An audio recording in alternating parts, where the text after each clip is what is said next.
Bonjour. Alors, dans cette vidéo, on va parler des blocs limités.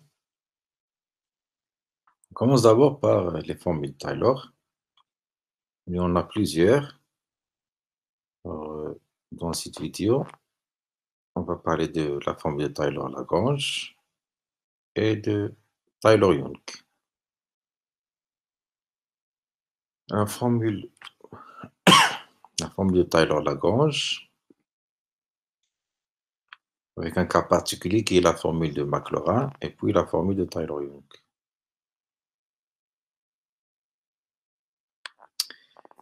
Alors, voilà la formule de Taylor-Lagrange. F est une fonction définition à segment AB. Elle admet des dérivées jusqu'à l'ordre n est telle que la dérivée n de f est continue sur le segment AB et dérivable sur l'intervalle ouvert AB. Alors il existe C entre A et B tel qu'on a cette formule. Vous voyez, donc il y a FA, B moins A, F' de A, B moins A carré sur 2 factoriel F seconde de A jusqu'à B moins A puissance 1 sur n factoriel, dérivée n de F au point A. Et plus le reste. Alors, le reste, c'est b moins a puissance n plus 1 sur n plus 1 factoriel fois la dérivée d'ordre n plus 1 au point C.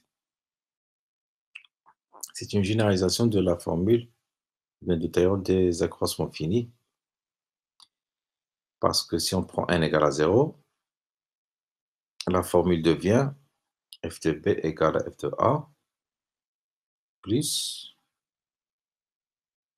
dans le dernier terme, il devient b moins a sur 1 fois f' de c.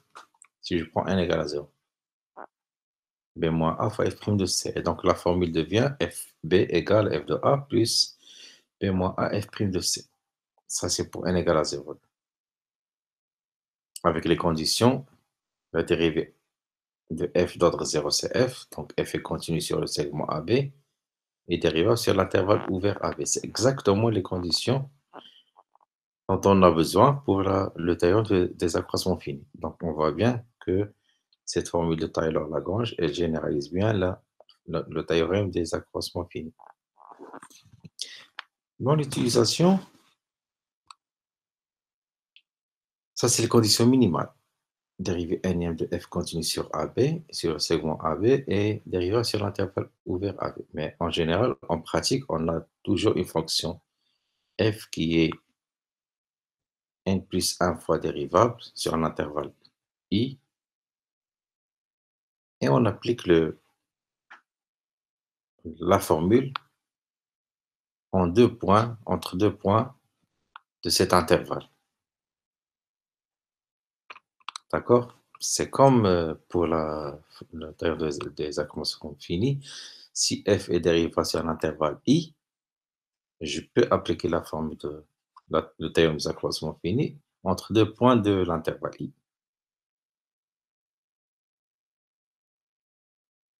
Comme exemple, je prends la fonction exponentielle parce que les dérivées sont faciles à exprimer. Les dérivées de l'exponentielle, c'est l'exponentielle elle-même.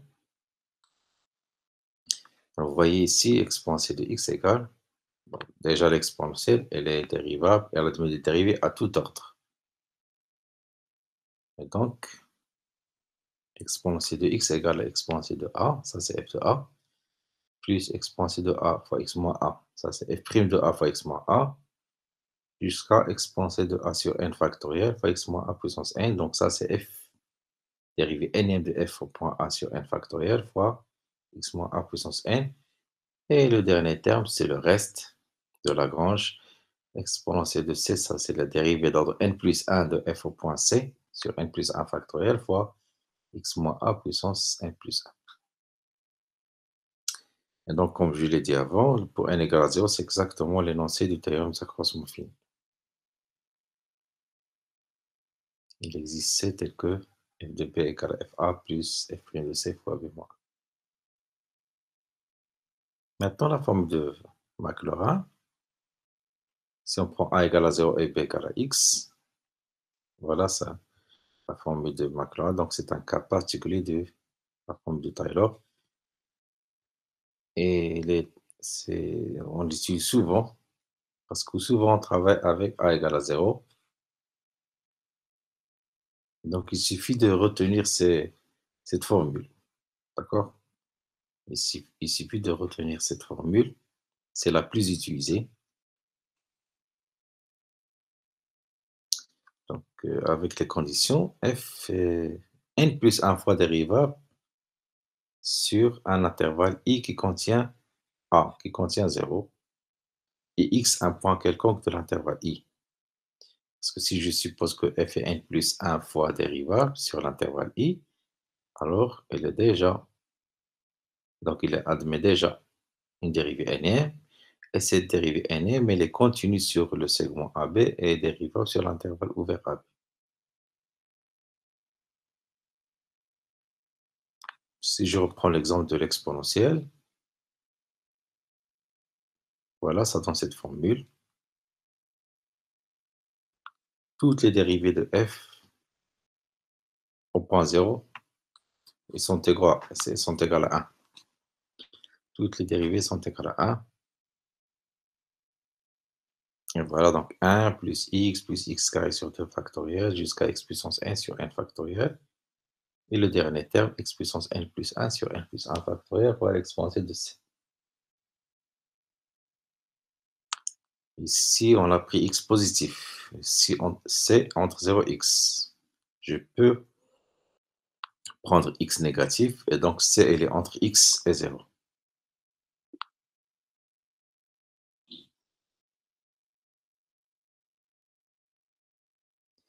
Donc, comme exemple, on va essayer de montrer ce résultat. SH de x supérieur ou égal à x plus x puissance 3 sur 6 plus x puissance 5 sur 120. Alors, ce type d'inégalité, en général, on utilise des fonctions. La différence SH de x moins x puissance 3 sur 6 moins x puissance 5 sur 120. On utilise cette fonction. Mais le problème ici, c'est cette fonction, elle est difficile à étudier. Si on la dérive, ça donne CH de x moins 1 moins x carré sur 3 moins x4 sur 24. Et donc, c'est pas évident de trouver le signe de cette dérivée. Il faut encore dériver, encore une fois. Et même si on dérive 2 fois, donc c'est pas suffisant. Donc, si on veut utiliser cette méthode d'étude de fonction, il faut aller jusqu'à la dérivée d'ordre 5.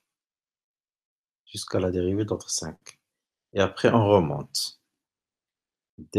Parce que la dérivée d'ordre 5, ça va donner,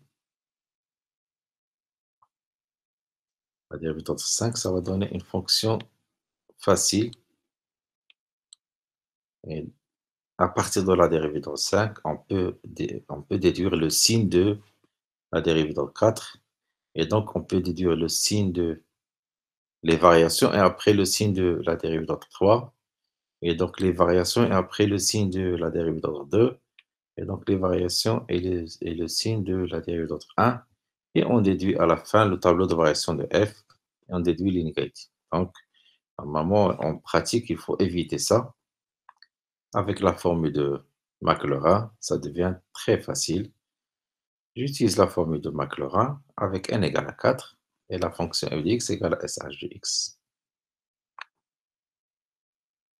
Donc, on a sh de x, c'est sh de 0 plus x sh prime de 0, x carré sur 2 factoriel sh seconde de 0, etc. jusqu'à la dérivée d'ordre 4. Plus le dernier terme, c'est la dérivée d'ordre 5 de sh au point c, avec c entre 0 et x. On connaît les dérivées de la fonction sh. Sh' c'est ch. Si je dérive 2 fois, on revient à sh. Si je dérive 3 fois, ça donne ch. 4 fois, c'est sh. 5 fois, c'est ch. Et on sait que sh de 0, c'est 0 et ch de 0, c'est 1. Donc, après simplification, il reste seulement les termes de degré impair. D'accord? Parce que pour les termes de degré pair, il y a toujours SH de 0 qui est nul. Donc, il reste seulement les termes de degré impair. Et finalement, pour conclure, on utilise le fait que CH de C est supérieur à 1. Donc, c'est un résultat qu'on connaît. CH de C est supérieur ou égal à 1. Et donc, SH de X est supérieur à X plus X3 sur 6 plus X5 sur 100. Pour tout X supérieur ou égal à 0. Si on suppose que X est négatif, on aura l'inverse. On aura SH de X inférieur ou égal à X plus X3 sur 6 plus X5 sur 100. Vous voyez donc, cette formule, elle est très utile. On passe maintenant à la formule de Taylor-Young. Au voisinage d'un point A, f est supposé n fois dérivable au point A. Et donc, pour tout x, on a cette formule qui ressemble à la formule de Taylor-Lagrange, mais avec une différence dans le reste, le dernier terme. Bon, la formule de Taylor-Lagrange, il contient la dérivée d'ordre n plus 1 en un point C. Ici, on reste dans la dérivée d'ordre n, donc f est seulement n fois dérivable. L'hypothèse qu'on a ici est plus faible.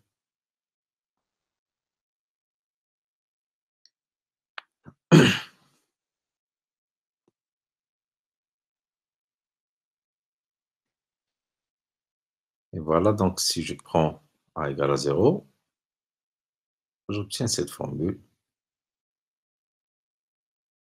qui ressemble à la formule de Maclaurin, mais le reste est différent. Et cette formule, on l'utilise pour des valeurs de x qui sont très proches de 0, contrairement à la formule de Maclaurin qui est valable sur tout l'intervalle. D'accord? Ça, c'est encore une différence entre les deux. C'est une autre différence entre les deux formules. La formule de Taylor-Young, elle est valable au voisinage d'un point A. Donc, on l'utilise pour des x qui sont très proches de A. Alors que la formule de Taylor-Lagrange, elle est valable sur tout l'intervalle, quel que soit x dans l'intervalle i. Alors, ce x puissance n fois epsilon de x, on va utiliser une notation simple, petit o de x puissance n. X puissance n fois epsilon de x avec epsilon de x tend vers 0 lorsque x tend vers 0. On va la noter dorénavant, on va la noter petit o de x puissance n. Donc, dès qu'on a x puissance n multiplié par une fonction qui tend vers 0, ça se note petit o de x puissance n.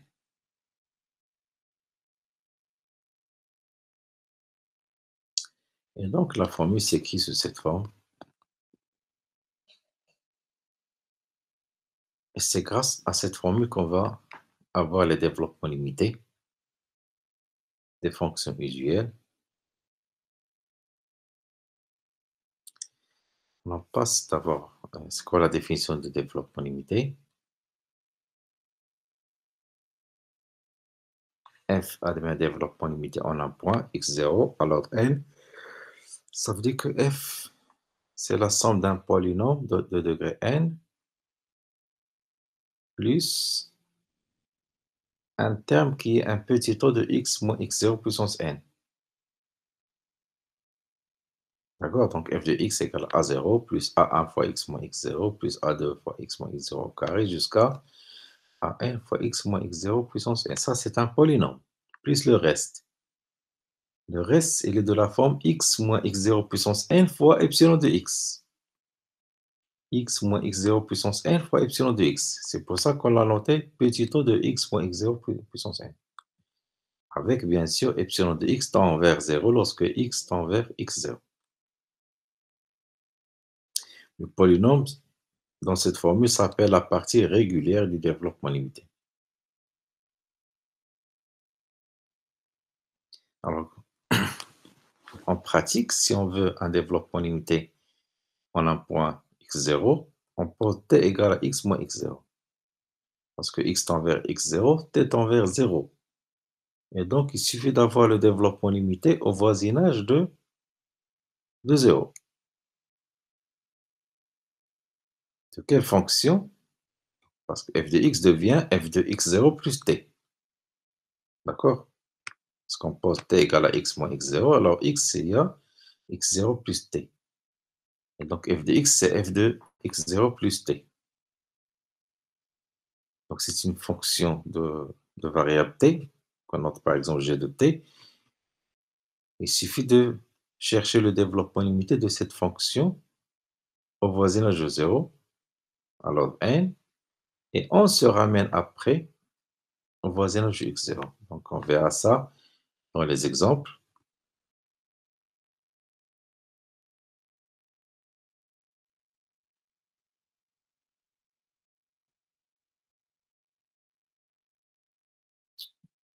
Donc le développement limité de g permet d'avoir le développement limité de f. D'accord, donc il faut retenir ça en pratique. Si on a un développement limité en un point différent de 0, on fait un changement de variable, t égale à x moins x0. On fait le développement limité de cette nouvelle fonction de variable t au voisinage de 0. Et je reviens après à la variable initiale en remplaçant t par x moins x0.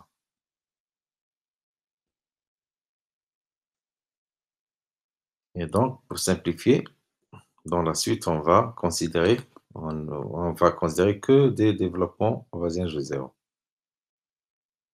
Et quand on parle de développement limité au voisinage de 0 à l'ordre n, on va le noter dl0n. dl0n.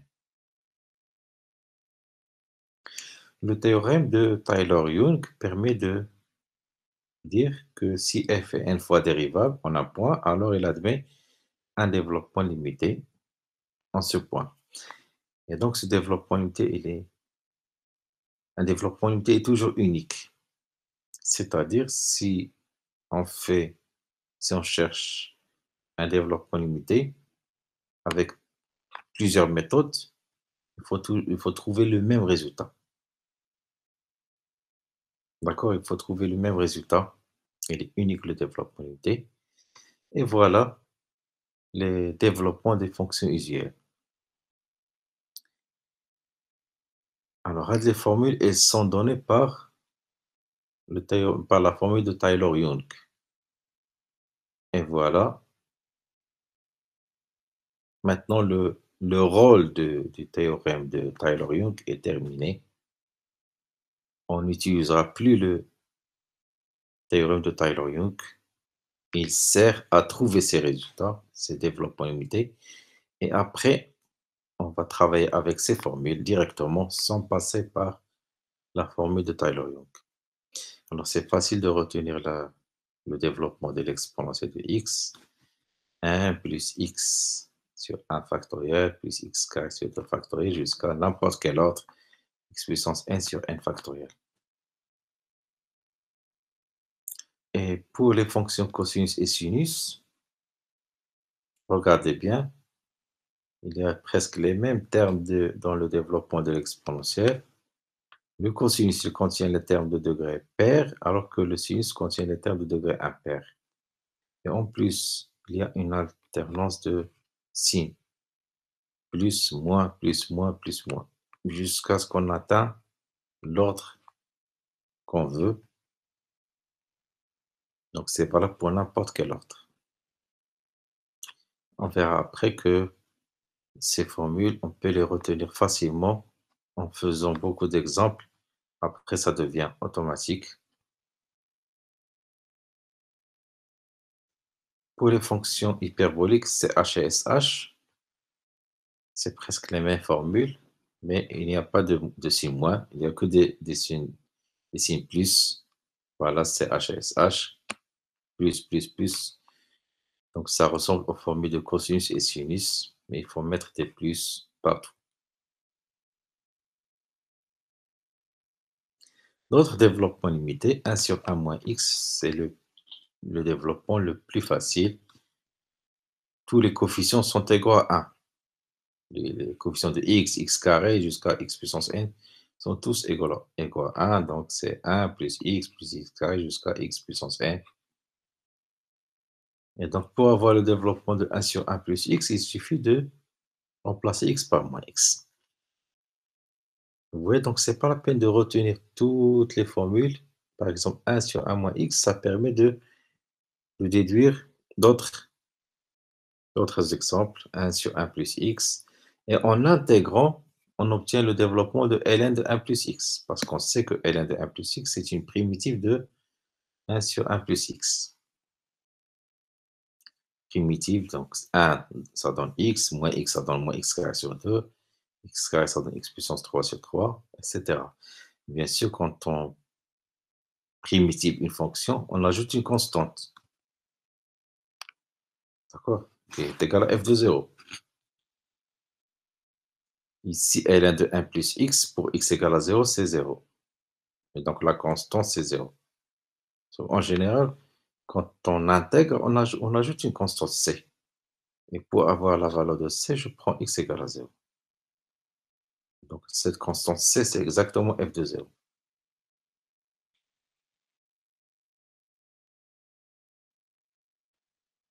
Et voilà, le dernier développement, la dernière formule qui est très utile, c'est 1 plus x puissance alpha. Elle est très utile pour calculer le développement de racine de 1 plus x et 1 sur racine de 1 plus x, pour alpha égale à 1 demi et pour alpha égale à moins 1 demi. Vous voyez, donc, il suffit de retenir les premières valeurs, les premiers termes. 1 plus alpha x, alpha fois alpha moins 1 sur 2 factoriel x carré. Le terme suivant, ça va être alpha fois alpha moins 1 fois alpha moins 2 sur 3 factoriel fois x puissance 3, etc. Et en pratique, on utilise les trois premiers termes avec alpha égale à 1 demi et alpha égale à moins 1 demi. Donc, on verra ça dans des exemples. Et voilà, on passe aux exemples.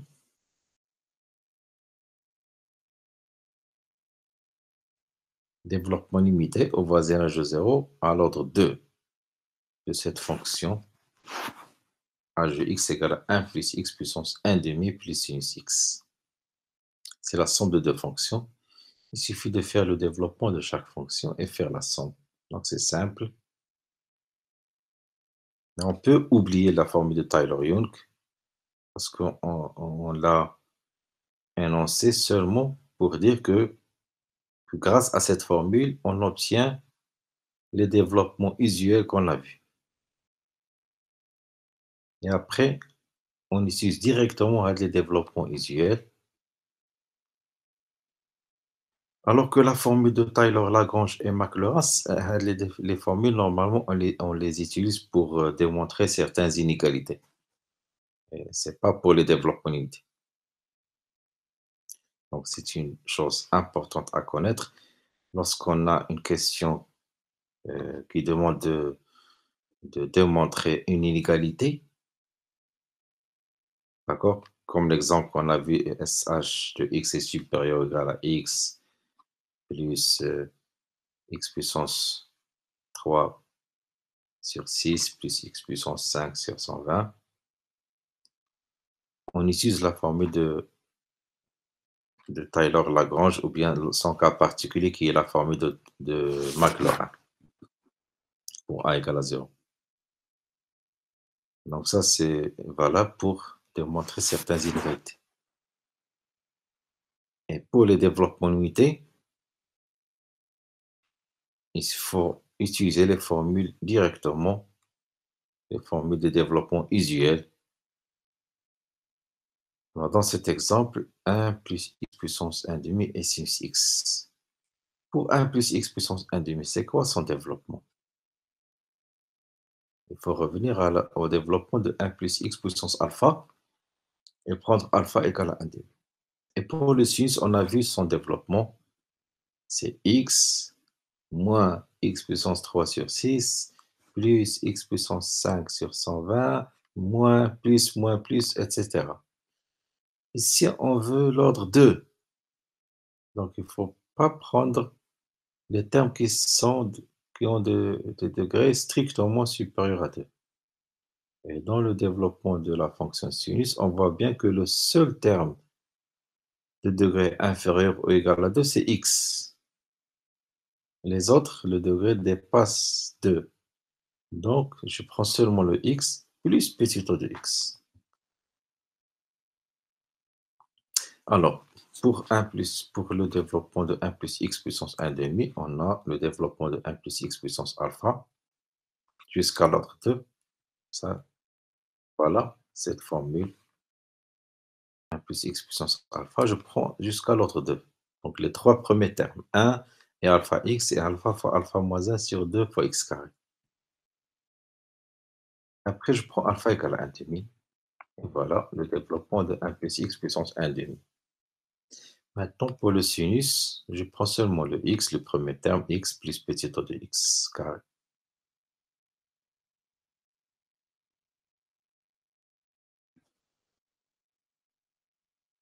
Et maintenant que je fais la somme, 1 plus, il y a x et 1 demi x, donc c'est 3 demi x, et moins 1 huitième x carré. 1 plus 3 demi x moins 1 huitième x carré, plus le petit o de x carré, bien sûr. Alors, il y a une chose très importante qu'il faut comprendre. 1 plus x puissance alpha, normalement, si j'utilise la notation de, dans la formule de Taylor, la notation avec epsilon, la première notation, normalement, on va écrire, au lieu de petit o de x carré, on va écrire x carré fois epsilon de x. Pour la deuxième fonction, sinus,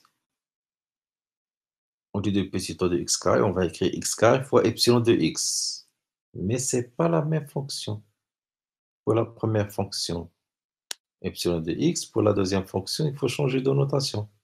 Donc, disons par exemple, pour la première fonction, c'est epsilon indice 1 de x. Pour la deuxième fonction, c'est epsilon indice 2 de x. Et après, on fait la somme. Je ne factorise pas x carré, d'accord? Parce que on a x carré fois epsilon indice 1 de x. Et la deuxième fonction, x carré plus x carré fois epsilon indice 2 de x. Si je fais la somme, c'est x carré facteur de epsilon indice 1 de x plus epsilon indice 2 de x. Donc, il est de la forme x carré fois epsilon de x. Et donc, je peux utiliser la notation petit o de x carré. Donc, ce petit o de x carré dans la première et la deuxième fonction, ce sont deux choses différentes, même s'il y a la même notation. Petit o de x carré et petit o de x carré. Et la somme, ça donne un nouveau petit o de x carré. C'est un autre petit o de x carré. Donc, chaque fonction est là sans reste. Ça s'appelle le reste dans le développement limité. Le polynôme, c'est la partie régulière. Et le petit o, ça, c'est le reste. Pour la deuxième fonction, elle a son reste. Et la somme, ça donne un autre reste. Mais toujours la même notation petit o de x carré. On passe à un autre exemple. Restons le même exemple. Au lieu de prendre la somme, on prend le produit maintenant. Une autre fonction qui est le produit de 1 plus x puissance 1 demi fois sinus x. Alors, comment faire le produit de ces deux fonctions? Le premier développement, 1 plus 1 demi x moins 1 huitième x carré, plus petit o de x carré. Et le deuxième développement, c'est x plus petit o de x carré. Donc, je développe produit terme par terme. Donc, il y a 1 multiplié par x, 1 demi x multiplié par x, c'est 1 demi x carré, moins 1 huitième x carré multiplié par x, ça donne x puissance 3, et ça dépasse l'ordre 2. Donc, on ne le prend pas. Et je prends seulement x et 1 demi x carré, et voilà. Le produit 1 plus x puissance 1 demi fois sinus x, c'est x plus x carré sur 2 plus petit o de x carré. Puisqu'on cherche le développement d'ordre 2, tous les termes qui ont des degrés strictement supérieurs à 2, on ne les prend pas. Mais, fikib On ne les prend pas, ça veut dire quoi? On les supprime? Bien sûr que non. Parce que si on supprime un terme d'une fonction, la fonction va changer. En fait, on les rajoute au reste, à ce petit taux de x carré. Donc, là, le petit taux de x carré, on lui rajoute tous les termes qui sont de degré strictement supérieur à 2. Mais à la fin, ça donne un nouveau petit taux de x carré. Donc, ce petit taux de x carré, il absorbe tous les termes qui sont de degré supérieur à 2. Et donc, c'est pour ça qu'on utilise cette notation, pour faciliter les calculs. Vous pouvez essayer vous-même avec la notation, la première notation avec les epsilons. Vous prenez les deux fonctions. La première, au lieu de petit taux de x carré, vous écrivez x carré fois epsilon 1 de x. Et la deuxième, au lieu de petit taux de x carré, vous écrivez x carré fois epsilon 2 de x. Et après le développement, vous allez voir, il y a beaucoup de termes qui dépassent l'autre. Il y aura moins 1 sur 8 x puissance 3. Il y aura x puissance 3 fois epsilon 1 de x. Il y aura 1 demi x puissance 3 fois epsilon 2 de x. Il y aura moins 1 huitième x puissance 4 epsilon 2 de x. Et il y aura x puissance 4 fois epsilon 1 de x fois epsilon 2 de x. Tous ces termes-là, on les rassemble et on les ajoute au petit taux de x carré et ça donne un nouveau petit taux de x carré. Donc, petit taux de x carré, c'est comme un sac dans lequel on jette tous les termes qui dépassent l'ordre du développement. Donc, vous allez comprendre avec d'autres exemples. Développons à l'ordre 5 de la fonction tangente. Tangente de x, c'est sinus x sur cosinus x. Et donc, il suffit d'écrire les deux développements de sinus x et cosinus x. Alors, sinus x, c'est quoi?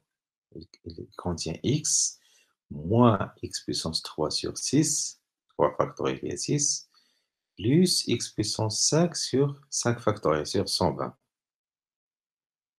Voilà, donc on a atteint l'ordre 5, plus le petit taux de x puissance 5. Cosinus x, il contient 1, moins x carré sur 2, plus x puissance 4 sur 4 factoriel, c'est-à-dire sur 24, moins x puissance 6 sur 6 factoriel. Donc, ça dépasse le degré 5, on ne le prend pas, on s'arrête là. Voilà, cos x, sinus x et cosinus x.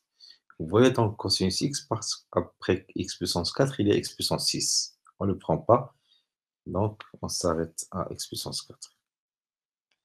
Maintenant, comment faire la fraction, le développement de la fraction sinus x sur cosinus x?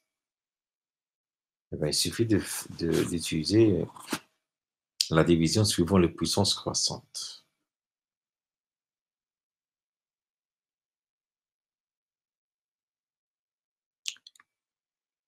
Donc, x, on commence par x. X divisé par 1, c'est x. Après, je multiplie x par 1 moins x carré sur 2 plus x puissance 4 sur 24.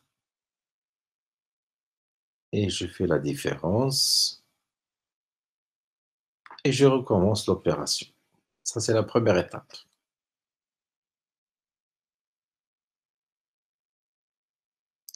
Je recommence maintenant. On multiplie le premier terme x puissance 3 sur 3 par 1. Et après, ce x puissance 3 sur 3, on le multiplie par 1 moins x carré sur 2 plus x puissance 4 sur 24. Je fais la différence. Et voilà, la deuxième étape est terminée. Je recommence, troisième étape. jusqu'à ce qu'on atteigne l'ordre qu'on veut, c'est l'ordre 5. Alors, on divise 2 sur 15 x puissance 5 par 1. Et là, c'est pas la peine de continuer. Parce que normalement, 2 sur 15 x puissance 5, on doit multiplier par 1 moins x carré sur 2, puis x puissance 4 sur 24. Après, on fait la différence, etc. Mais c'est pas la peine, parce qu'on a trouvé l'ordre 5, c'est bon. Donc voilà, la fonction tangente, c'est x plus x puissance 3 sur 3 plus 2 sur 15 x puissance 5 plus petit o de x puissance 5. Et voilà le développement de la fonction tangente.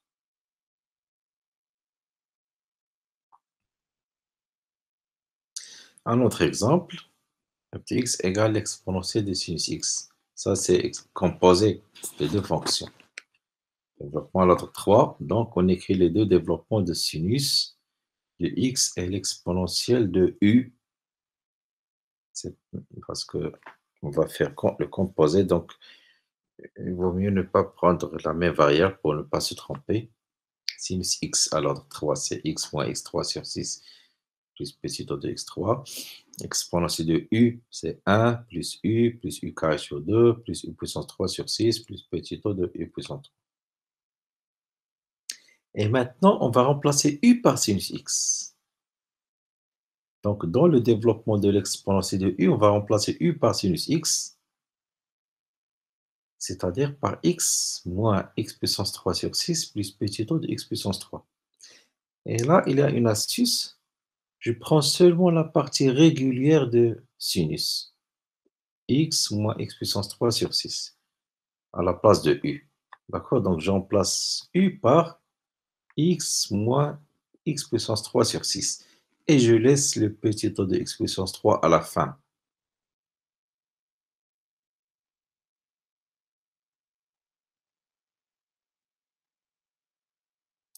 Et maintenant, je développe, mais je ne prends que le terme de degré inférieur ou égal à 3.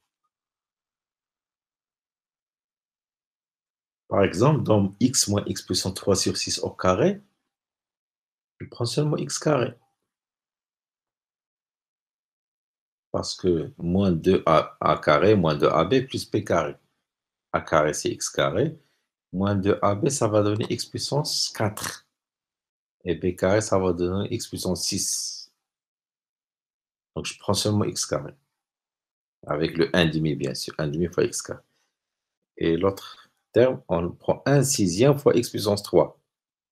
Parce que si je développe x moins x puissance 3 sur 6 puissance 3, ça va donner, le premier terme, ça va être x puissance 3, et les autres, ils sont de degré strictement supérieur à 3.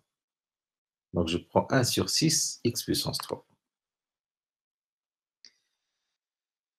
Et après, donc,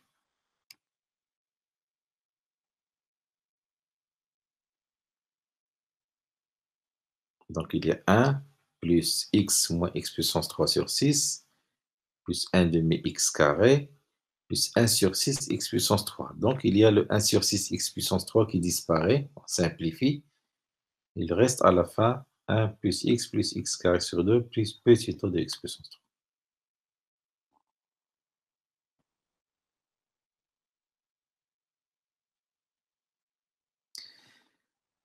Un autre exemple, exponentielle de x sur 1 plus x. À l'autre 3, au voisinage de 0. Donc, je prends le développement de l'exponentielle à l'ordre 3. J'ai deux méthodes. Ou bien j'utilise la division suivant la puissance croissante. Je divise le développement de l'exponentielle de x par 1 plus x. Ou bien je considère ça comme un produit exponentielle de x fois 1 sur 1 plus x. Donc voilà le développement de l'exponentielle de x et voilà le développement de 1 sur 1 plus x. On a déjà vu le développement de 1 sur 1 moins x, c'est 1 plus x carré plus x puissance 3. Et 1 sur 1 plus x, je remplace x par moins x. Donc 1 moins x plus x carré moins x puissance 3. Et je fais le produit des deux. Vous voyez donc le produit des 2 parties régulières et je laisse le petit o à la fin. Et dans ce produit, dans le développement, je prends seulement le terme de degré inférieur ou égal à 3. Les autres termes, dont le degré dépasse 3, هاد les termes هادو كيتجمعوا مع le petit taux de x puissance 3 et ça donne un nouveau petit taux de x puissance 3.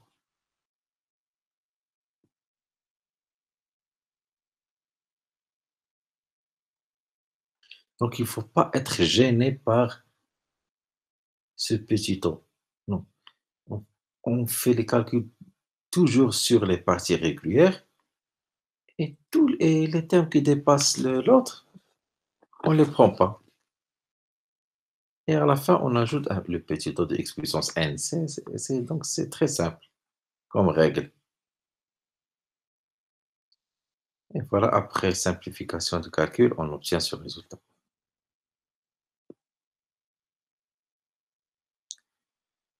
Alors maintenant, quelques applications.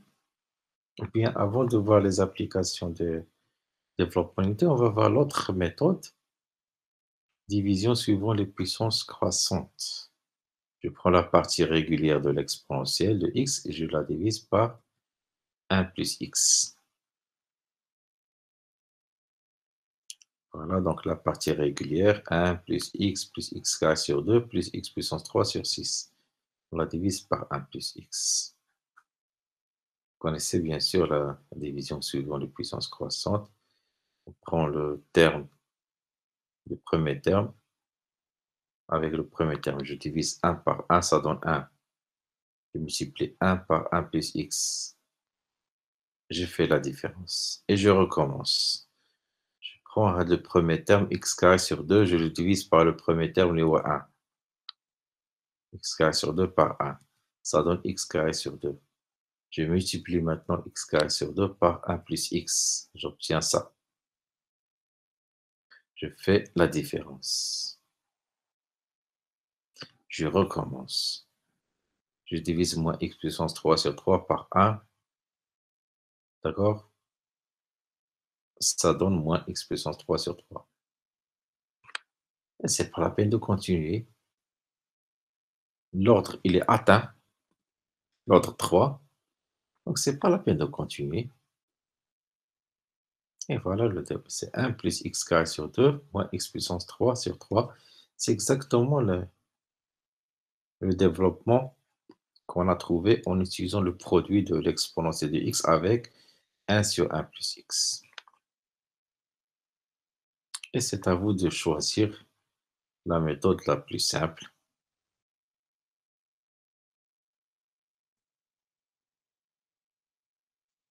On passe maintenant à quelques applications de développement limité. Commence par le calcul des limites. Donc, on commence par cet exemple. Limite de 1 sur x moins 1 moins 1 sur ln de x. Alors ici, c'est impossible de trouver cette limite à l'aide des propriétés que vous connaissez, les propriétés des limites de la fonction ln. Donc, qu'est-ce qu'on fait? On utilise le développement limité. Et donc, pour utiliser le développement limité, d'abord, puisqu'on travaille ici au voisinage 1.1, il faut se ramener au voisinage de 0. Donc, on pose t égale x moins 1. Lorsque x tend vers 1, t tend vers 0. Et la fonction cette limite devient limite lorsque t tend vers 0 de cette fonction. On réduit au même dénominateur. Voilà. Maintenant, qu'est-ce qu'on fait? On cherche le développement limité du numérateur et du dénominateur. Les deux développements, on simplifie, on obtient le résultat. Vous pouvez encore essayer avec la méthode, avec la règle de l'hôpital, parce qu'on a une forme indéterminée, donc on passe à la dérivée jusqu'à ce qu'on obtient, on dérive successivement jusqu'à ce qu'on obtient une forme déterminée. Vous pouvez essayer avec cette formule cette règle de l'hôpital. Mais ici, on va continuer avec le développement unité. Donc, le développement de ln de 1 plus t moins t et le développement de t fois ln de 1 plus t. Ln de 1 plus t, c'est t moins t carré sur 2 plus petit de t carré. Pourquoi? Il suffit d'écrire le développement de 1 sur 1 plus t à l'ordre 1. Pourquoi 1 sur 1 plus t à l'ordre 1? Parce qu'après l'intégration, après le calcul à primitive, on obtient l'ordre 2. 1 sur 1 plus t, c'est quoi? C'est 1 moins t plus petit O de t. 1 moins t plus petit O de t. La primitive de 1, c'est t. Et moins t, ça donne moins t carré sur 2, plus petit O de t carré. Vous voyez? Plus une constante, il ne faut pas oublier la constante. Mais pour t égale à 0, cette constante est nulle. C'est ln de 1, c'est f de 0. Avec ici, f de t, c'est ln de 1 plus t.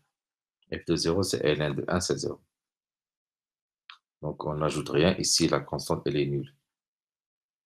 Donc, ln de 1 plus t moins t, c'est moins t carré sur 2 plus petit o de t carré. Voilà le développement limité du numérateur. Maintenant, le dénominateur, c'est t fois ln de 1 plus t. Alors, remarquez bien, quand on multiplie par t, cette fonction t moins t carré sur 2 plus petit o de t carré, ça donne t carré moins t puissance 3 sur 2 plus petit o de t puissance 3. Mais on ne prend pas les puissances 3. Donc, je prends seulement t carré et le reste, c'est petit o de t carré. Et maintenant, on fait le rapport. Et vous voyez bien qu'on peut simplifier par t carré. Il nous reste moins 1 demi plus petit o de 1. Et en bas, 1 plus petit o de 1. C'est quoi petit o de 1? C'est quoi petit o de x puissance n? C'est x puissance n fois epsilon de x, avec limite de epsilon de x égale à 0. Petit o de 1, c'est 1 fois epsilon de t, avec epsilon de t tend vers 0 lorsque t tend vers 0. Et donc, qu'est-ce qui reste? Moins 1 demi sur 1.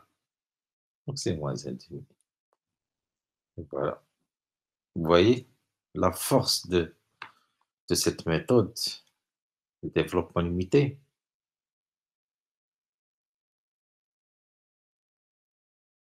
Vous pouvez essayer de calculer cette limite en utilisant les propriétés que vous connaissez, propriétés des limites, et vous allez voir que c'est impossible avec des moyens ordinaires. Sans passer par le développement limité, c'est impossible. Une autre application maintenant, c'est bien une autre limite. Voilà. Là encore, c'est une forme indéterminée et c'est pas évident de trouver cette limite.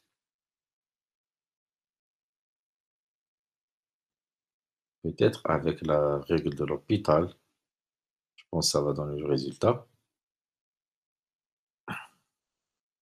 Alors, avec les développements limités, on va faire le développement limité de la fonction cosinus et de la fonction racine de 1 moins x carré. Alors 4, parce qu'après on simplifie par x puissance 4 et on trouve le résultat. D'accord? Alors 4 cosinus de x, c'est 1 moins x carré sur 2 plus x4 sur 24. Bien sûr, plus petit o. Alors, pour la racine de 1 moins x carré, normalement c'est 1 moins x carré puissance 1 demi. 1 moins x carré puissance 1 demi. Là, donc on a besoin du développement de 1 plus t puissance alpha, avec alpha égale à 1 demi.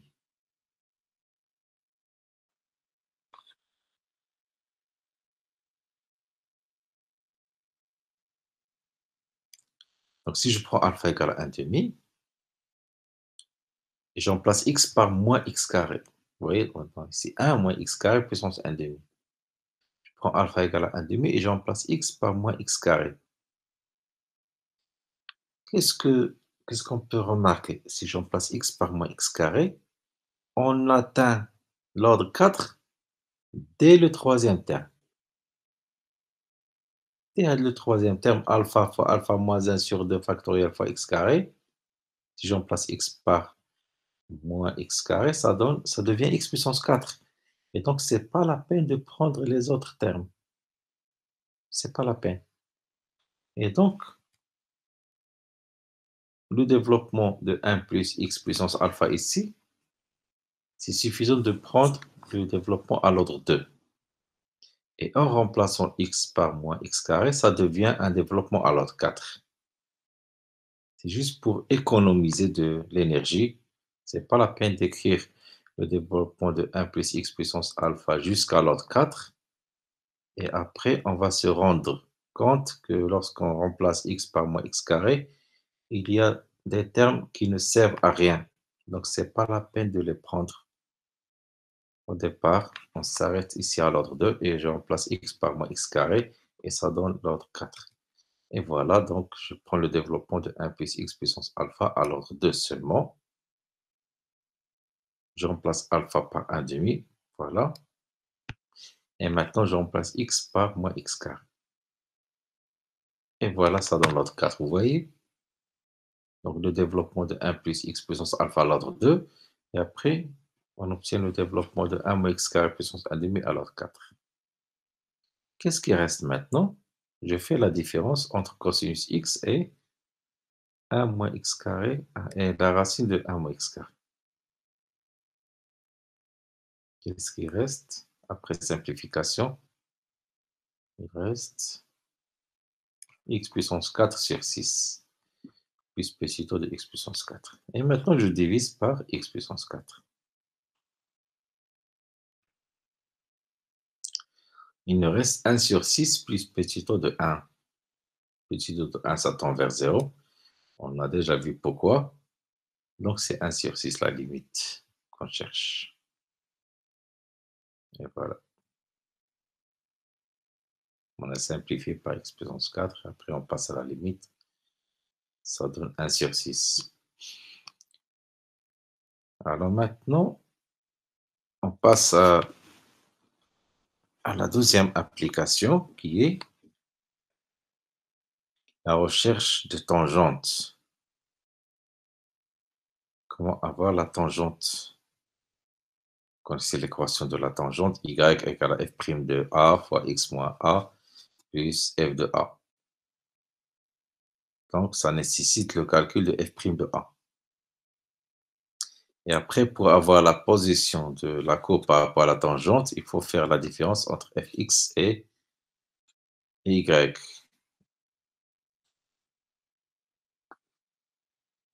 faut faire la différence. Mais à l'aide des développements limités, on obtient l'équation de la tangente et la position en même temps. Alors, comme exemple, je prends cette fonction, déterminer l'équation de la tangente ainsi que la position de la courbe par rapport à la tangente au point 0. Et voilà, ici on a x moins 1 fois l'exponentielle. Donc je commence par l'exponentielle. Et pour avoir le développement de l'exponentielle de 1 sur x moins 1, il faut commencer par 1 sur x moins 1 et composer par l'exponentielle. Or, on connaît le développement de 1 sur 1 moins x. Et donc on écrit exponentielle de moins 1 sur 1 moins x. Et 1 sur 1 moins x, elle est connue, c'est 1 plus x carré plus x3, etc. La question qui se pose, on va s'arrêter à quel ordre? Ici, on va prendre l'ordre 2 et vous allez comprendre pourquoi l'ordre 2. Parce que l'ordre 1, ça donne la tangente. Ça donne l'équation y égale à ax plus b. C'est l'équation de la tangente. Et l'autre terme, il indique la position de la tangente par rapport à la courbe. On va bien comprendre après le calcul. Et voilà, donc c'est l'exponentielle composition de l'exponentielle avec une autre fonction. Et là, il faut faire attention. On a déjà traiter un exemple qui ressemble à celui-là, exponentielle de sinus x. Donc, on a développé sinus x et on a développé l'exponentielle de u. On a remplacé u par sinus x. Maintenant, on a l'exponentielle de 1 sur x moins 1. Donc, on va développer l'exponentielle. On a le développement de 1 sur x moins 1. Et on remplace u par le développement de 1 sur x moins 1. Si on utilise ça, c'est faux. Parce que 1 sur x moins 1 ne tend pas vers 0. C'est pas comme l'exemple précédent de l'exponentielle sinus x. Parce que sinus x tend vers 0. Ici, l'exponentielle, c'est 1 sur x moins 1 ne tend pas vers 0. Donc, qu'est-ce qu'on fait? On sépare d'abord les exponentielles.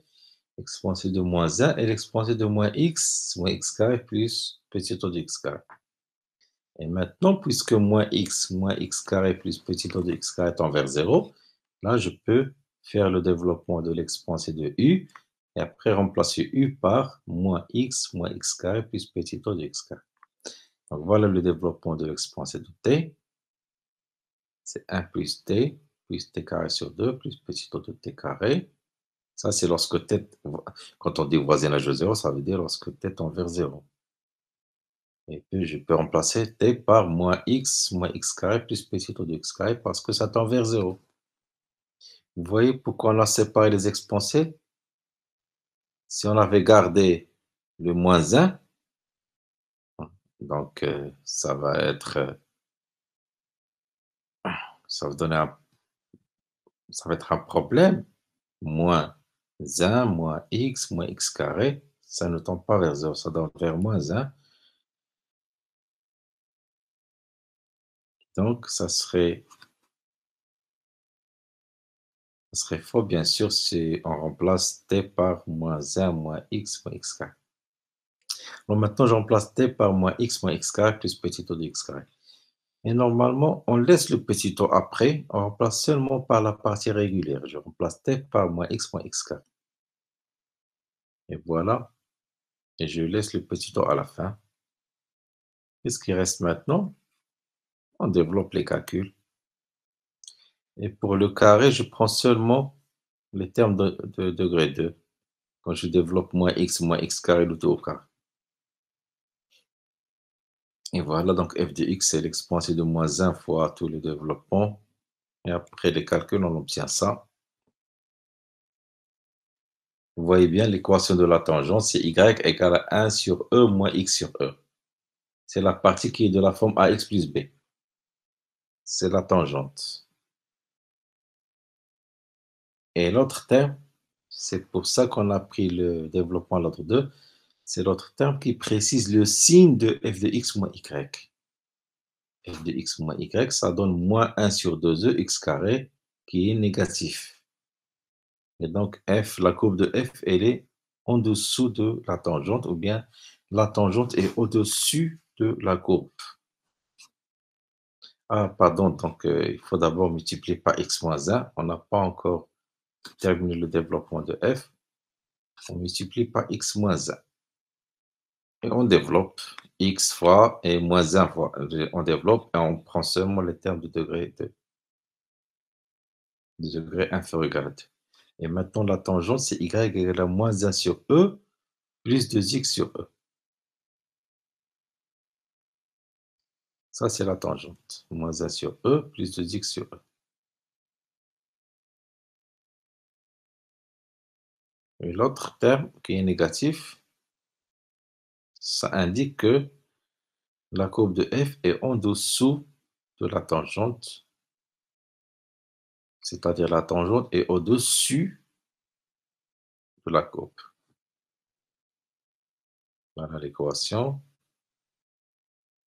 Elle est au-dessus de la courbe représentative de f.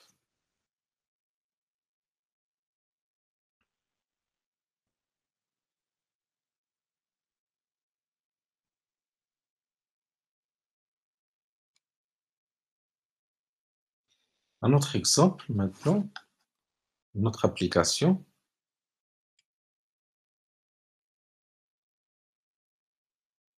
Puis un autre exemple de recherche de tangente, c'est l'arc SH de racine de 1 plus x.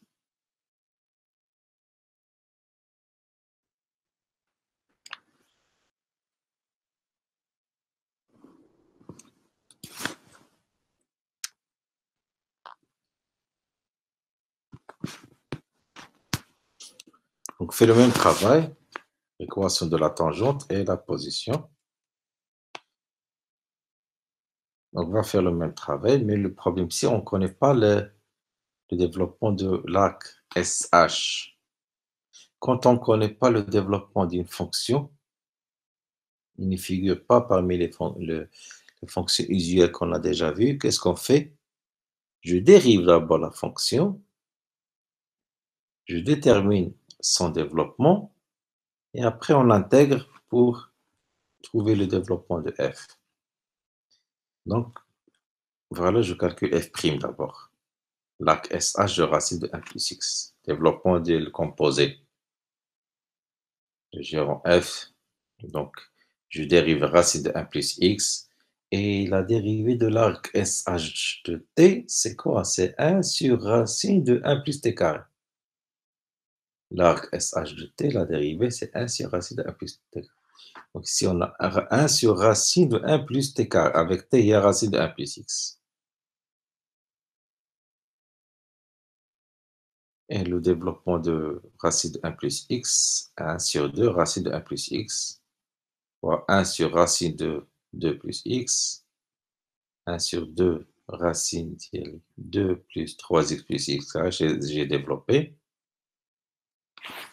Et bien sûr, 1 sur la racine, c'est 1 sur racine de t en général, c'est t puissance moins 1 demi. Donc on aura 2 plus 3x plus x carré plus puissance moins 1 demi. Ça fait penser au développement de 1 plus x puissance alpha, avec alpha égale à moins 1 demi. Il faut avoir 1 plus quelque chose, et ce n'est pas 2. Ici, on a 2. Donc, je factorise par le 2. Là, je peux utiliser le développement de 1 plus x puissance 1 plus x puissance alpha avec alpha égale à moins 1 demi. Vous voyez?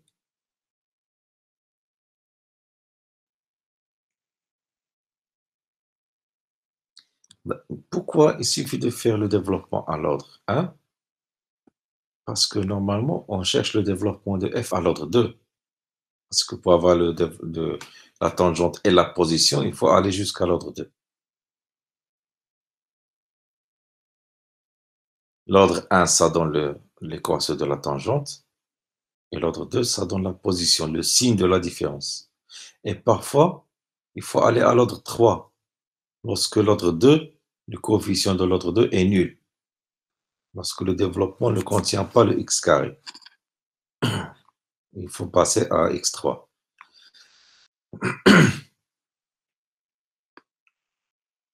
Donc ici, pour avoir le développement de f à l'ordre 1, on calcule le développement de f'. Pour avoir le développement de f à l'ordre 2, je calcule le développement de f' à l'ordre 1. Après intégration, j'obtiens le développement de f à l'ordre 2. Donc 1 plus x puissance alpha, on a seulement besoin de l'ordre 1. 1 plus alpha x plus petit ordre x, et je remplace alpha par moins 1 demi, et je remplace x par 3 demi x plus x carré sur 2. Vous voyez? Donc je remplace alpha par moins 1 demi, donc ça donne moins 3 quarts, ça donne moins 3 quarts plus et moins 3 quarts moins x carré sur 4. Et je remplace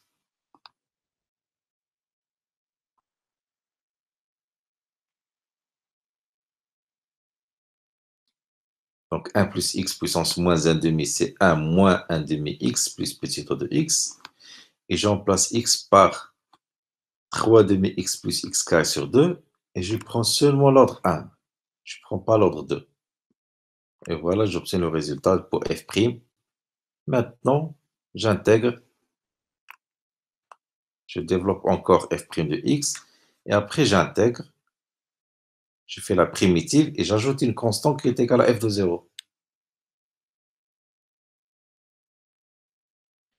Voilà f' de x et voilà f de x. Arc SH de racine de 1 plus x, c'est f de 0, c'est arc SH de 1, plus primitive de 1 sur 2 racine de 2, il y a 1 sur 2 racine de x. Et l'autre, primitive de x, c'est x carré sur 2. Donc ça donne moins 3 sur 16 racine de 2, plus petit o de x carré. C'est quoi l'arc SH de 1? On a déjà une formule pour l'arc SH de x. C'est ln de x plus racine de 1 plus x carré. Donc arc SH de 1, c'est ln de 1 plus racine de 2. Voilà un petit rappel de la formule. Arc SH de x, c'est ln de x plus racine de 1 plus x carré.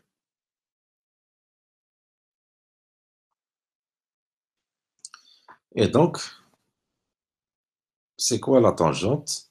C'est y égale ln de 1 plus racine de 2 plus 1 sur 2 racine de 2x. C'est la forme AY égale à x plus b.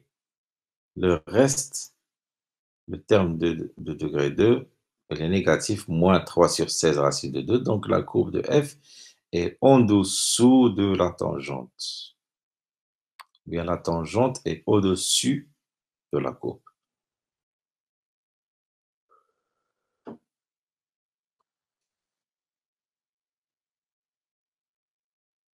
Alors maintenant, dernière application.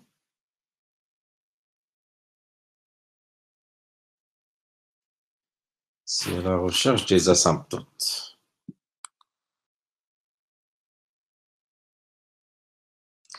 Voilà, donner l'équation de l'asymptote à la courbe de f au voisinage de plus l'infini, ainsi que sa position par rapport à la courbe de f.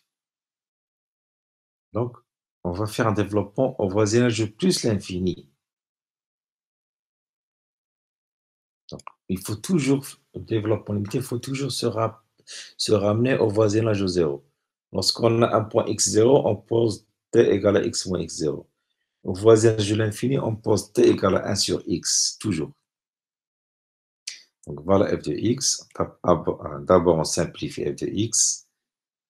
D'accord? X puissance 3, c'est x carré fois x. Puisqu'on travaille au voisinage de l'infini, de plus l'infini, x est positif, racine de x carré c'est x, donc ça donne x fois la racine de x sur x plus 1. Et maintenant, on pose t égale à 1 sur x. Et donc, j'emplace x par 1 sur t. Je simplifie les calculs. 1 sur t fois la racine de 1 sur 1 plus t. Donc, c'est 1 sur t fois 1 sur racine de 1 plus t. Donc, c'est 1 sur t fois 1 plus t puissance moins 1 demi. Et voilà, donc on est sur la formule de 1 plus x puissance alpha avec alpha égale à moins 1 demi.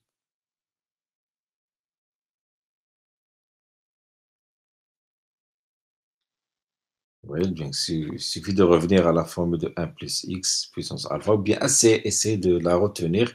C'est 1 plus alpha x plus alpha fois alpha moins 1 sur 2 fois x carré. Il suffit de retenir les trois premiers termes.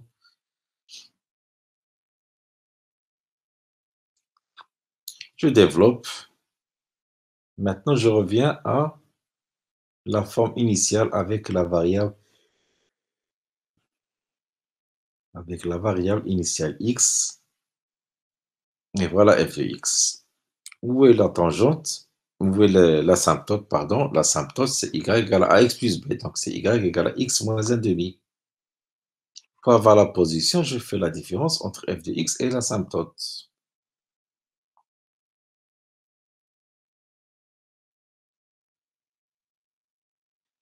Ça donne 3 sur 8x. Et il est positif au voisinage du plus l'infini. Donc, la courbe de f est au-dessus de l'asymptote. Au-dessus de l'asymptote. D'accord?